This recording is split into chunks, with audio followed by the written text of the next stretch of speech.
How much profit should a small business make? Should you have a 10% margin, a 40% margin, 80%? Is that too much? Well, by the end of this video, we're going to talk about a lot of principles of profit, and you'll come away knowing how to make more profit in your business.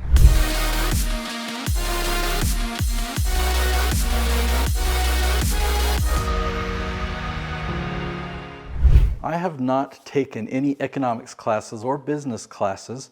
In fact, I got a degree in human biology. I thought I wanted to be a dentist. But I'm talking to you because I've built a 7-figure business and I've struggled with profit and I've succeeded with profit more recently. So I'm going to talk to you about the lessons that I've learned so that it will really help you.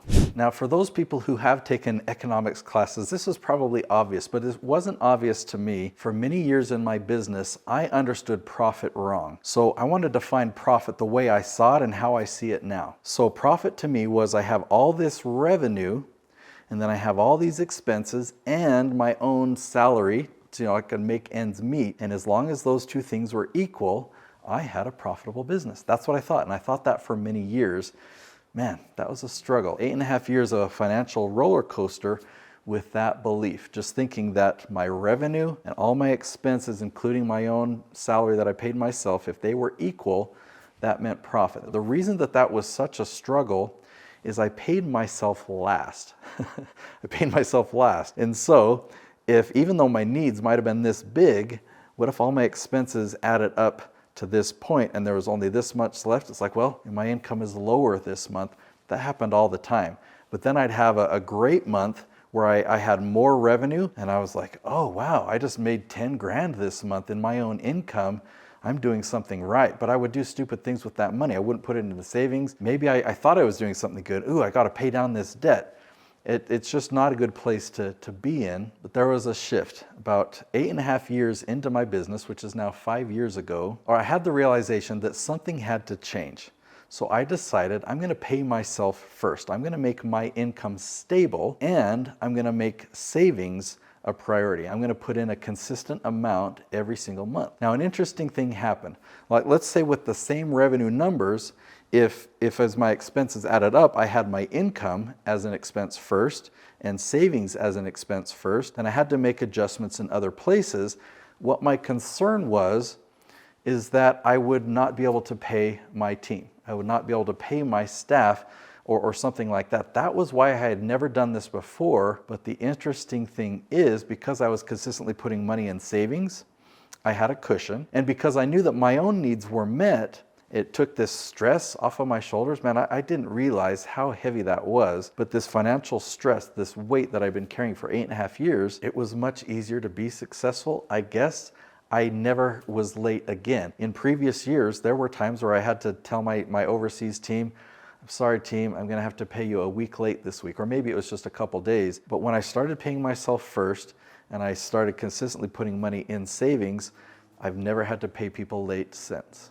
All right, this video is about profit. So let's talk about profit margins and let's do a comparison. I'm gonna draw something else over here. So I'm gonna start drawing over here. Okay, so let's say you've got a fast food restaurant and you sell a hamburger, and let's say the cost of that burger is $1.50. Now, I don't know, grocery stores, whatever markets you can go to, but you need the buns, you need the beef, you need the super awesome ingredients, and it's going to cost you $1.50. I have a friend in the restaurant business. What I learned from him is that he would then sell it for 4 times. So typically when you go to a restaurant, my understanding is that the cost of the goods, the cost of the supplies to make this burger, they would then 4 times that, and that's the menu price. That's what they're going to charge retail to you. Now, to me, to sell a $6 item, I mean, that looks like a good margin. It's a 4 times markup, right? But you've got to pay the employees.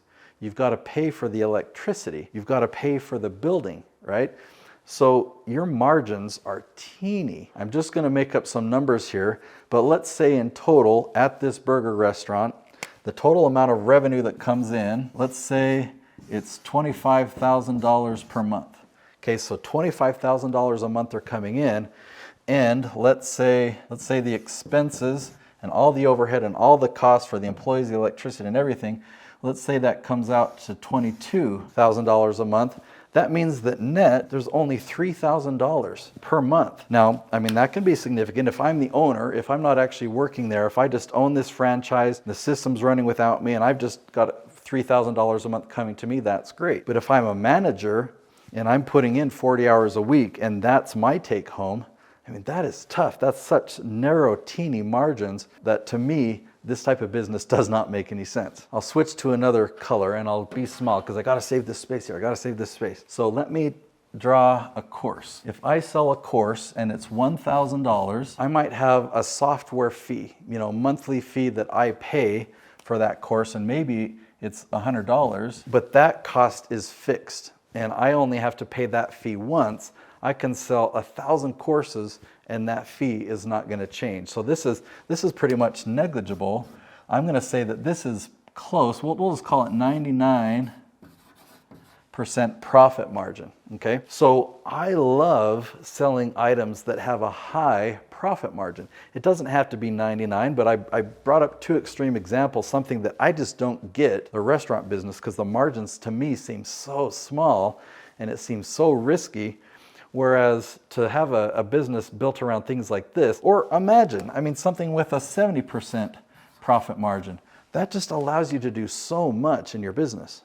So now I'm going to draw out a plan here that hopefully will change your mindset, that when I change my mindset around it, it's really made a world of difference in allowing me to have a much more profitable business. I'll also say that this is going to be reverse of what you might think and what you might have learned in economics, all right? So if we have revenue at the top, talked about paying yourself first.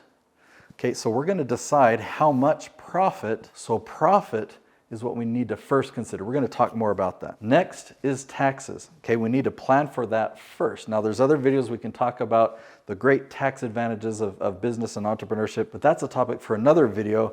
Taxes, there's nothing you can do about it. You need to pay them, you need to plan for them up front. And then we're going to take into consideration marketing.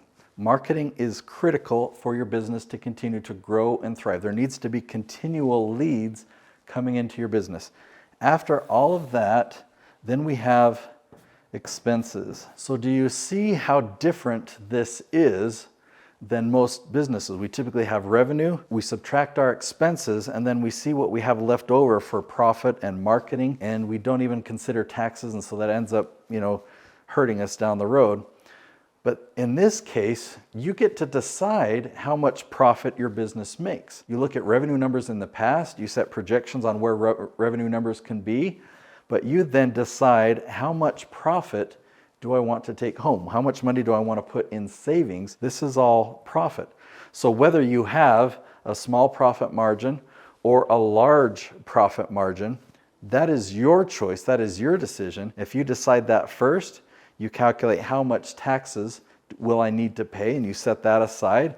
You set aside a specific intentional amount for marketing. And if you've got a larger company and you set these numbers first and people come to you and say, well, we're going to have to cut expenses. Yeah, you are going to have to cut expenses, or you know what your budget is exactly for the other expenses you have in your business. I've written a book on how to leverage YouTube to generate leads for your business, and I want to give this to you for free. I've put 2 years into putting all my strategy into this book. I'm known as the guy that can help you generate $10,000 from only 100 views, whereas all other YouTube experts, they teach you how to generate millions of views to make $10,000. So if you want to learn how to leverage YouTube in that way, go to natesyoutubebook.com. Now what you'll find there, I expect you to cover the costs.